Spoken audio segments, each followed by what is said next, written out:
Hello friends, welcome back to my YouTube channel my care about mama and baby. आप लोगों में से कुछ लोगों ने मुझसे ये सवाल किया है कि मैम मेरे बच्चे का प्राइवेट पार्ट बहुत छोटा है। क्योंकि टाइटल से आपको पता चल गया होगा कि मेरे बच्चे का प्राइवेट पार्ट बहुत छोटा है, मैं क्या करूँ, इसे कैसे ठीक करूँ। तो देखिए, अगर आपके बेबी का प्राइवेट पार्ट छोटा है, वैसे सारे बच्चों का प्राइवेट पार्ट छोटा ही होता है क्योंकि बच्चे खुद छोटे होते हैं। तो अगर आपके बच्चे का प्राइवेट पार्ट छोटा है तो इसमें आपको घबराने की बिल्कुल कोई भी ज़रूरत नहीं है। क्योंकि हर बच्चा, पहले तो आप चेक करिए कि आपका बच्चा हेल्थी है या मतलब वीक है, कमज़ोर है, कैसा है। और हर बच्चे का साइज़ अलग होता है, हर बच्चे का बॉडी टाइप अलग होता है, तो उस हिसाब से बच्चे का प्राइवेट पार्ट भी होता है। जैसे कि दुबले बच्चे का छोटा रहेगा, जो हेल्थी बच्चा है उसका थोड़ा हेल्थी रहेगा। मतलब जैसे उसका सारा शरीर रहेगा वैसे ये भी रहेगा। तो उसमें टेंशन लेने की कोई बात नहीं है कि मेरे बच्चे का प्राइवेट पार्ट छोटा है। आपको करना क्या है, आपको उसके लिए पहले तो टेंशन नहीं लेनी है कि बच्चे का प्राइवेट पार्ट छोटा है, इसमें कोई टेंशन वाली बात नहीं है। दूसरी बात, आप उसमें कोई भी डॉक्टरी मत करिए, ठीक है। अपनी तरफ से उसमें कोई डॉक्टरी मत करिए। उसमें आपको बस केवल हाइजीन मेंटेन करके रखना है, उसको क्लीन करना है अच्छे से। और अपने बेबी को भी, अपने बच्चे को भी ये चीज़ सिखानी है कि हाँ, इसे क्लीन करो रूटीन में। जैसे कि हम सारे बॉडी को क्लीन करते हैं, ये हमारा रूटीन होता है, उसी तरह से आपको इसे भी क्लीन करना अपने बच्चे को सिखाना है।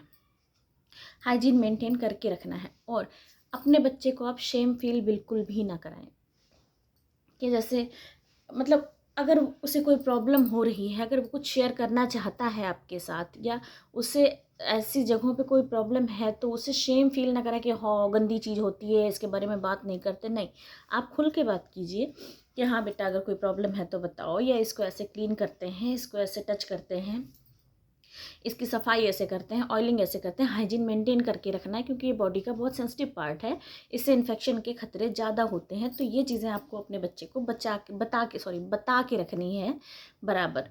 और रहा छोटेपन का सवाल, तो ये जैसे जैसे बच्चे की बॉडी ग्रो करती है, बच्चे जब पैदा होते हैं तो ये छोटा ही होता है, और जैसे जैसे बच्चे की बॉडी ग्रो करती है ये भी उसके साथ साथ ग्रो होता जा रहा है। मैं लास्ट वीडियो को स्किप बिल्कुल मत कीजिएगा, मैं लास्ट में आपको ऐसा एक पॉइंट बताऊंगी जिससे कि आप चेक कर सकते हैं घर पे ही कि आपके बेबी का प्राइवेट पार्ट नॉर्मल है या नहीं है।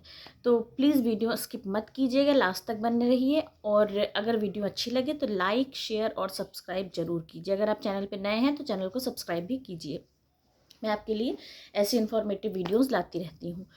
तो बात करते हैं कि जैसे जैसे बच्चा बड़ा होता है, ऐसे ऐसे उसके बॉडी के जैसे सारे पार्ट्स बढ़ते हैं, उसी तरह से ये भी अपना साइज इम्प्रूव करता है। प्राइवेट पार्ट भी अपना साइज इम्प्रूव करता है क्योंकि ये भी हमारी बॉडी का एक हिस्सा है। बाल बढ़ते हैं, नाखून बढ़ते हैं, हाथ बढ़ते हैं, पैर बढ़ते हैं, फेस बढ़ता है, सब कुछ बढ़ता है। तो उसी तरह से ये भी बॉडी का ही हिस्सा है, तो ये भी बढ़ता है। अब रही बात कि बच्चे का छोटा है, तो देखिए ये कुछ जेनेटिक भी होता है। इसमें ऐसा नहीं है कि ये कोई बीमारी है या आपके बच्चे को कोई दिक्कत है, ये कोई बीमारी नहीं है।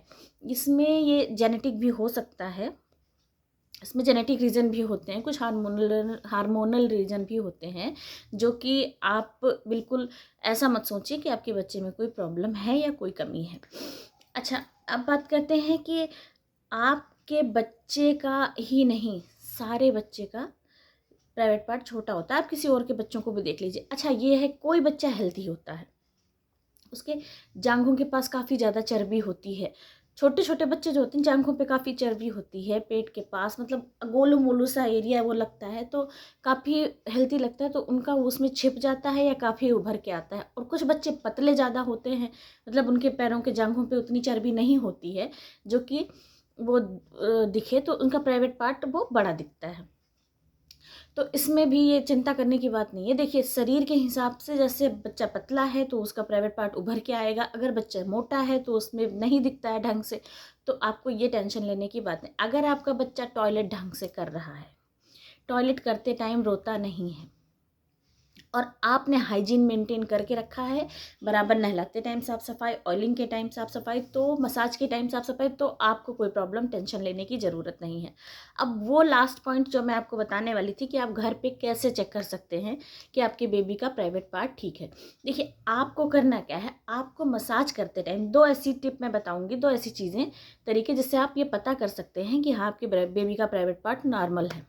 वो पहला तो ये है कि आप जब मसाज करते हैं तो आप उसको ऐसे ऐसे उंगली से मसाज दे के देखिए ऑयल के साथ, जैसे हम फूंकने के लिए उसको हम थोड़ा ऐसे ऐसे मसाज देंगे तो वो टाइट हो जाता है। अगर अगर वो उत्तेजित हो जाता है, मतलब टाइट हो जाता है, अपनी नॉर्मल कंडीशन से वो बड़ा हो जाता है, तो आपके बेबी का प्राइवेट पार्ट ठीक है, उसमें कोई भी प्रॉब्लम नहीं है।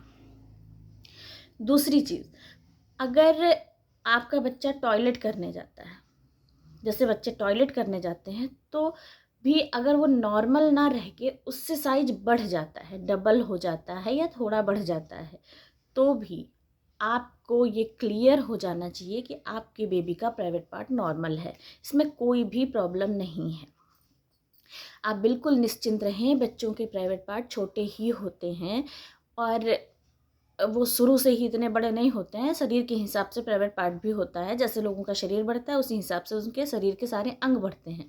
तो आप बिल्कुल निश्चिंत रहें, आपको टेंशन लेने की कोई ज़रूरत नहीं। 2 तरीके जो मैंने बताए वो आप घर पे चेक करके देख सकती हैं। अगर ऐसा नहीं होता है तो आप किसी डॉक्टर से कंसल्ट कर सकती हैं, अदरवाइज़ कोई प्रॉब्लम नहीं है, आप आराम से बैठिए। तो अगर आपको वीडियो पसंद आती है तो please like, share and subscribe my YouTube channel.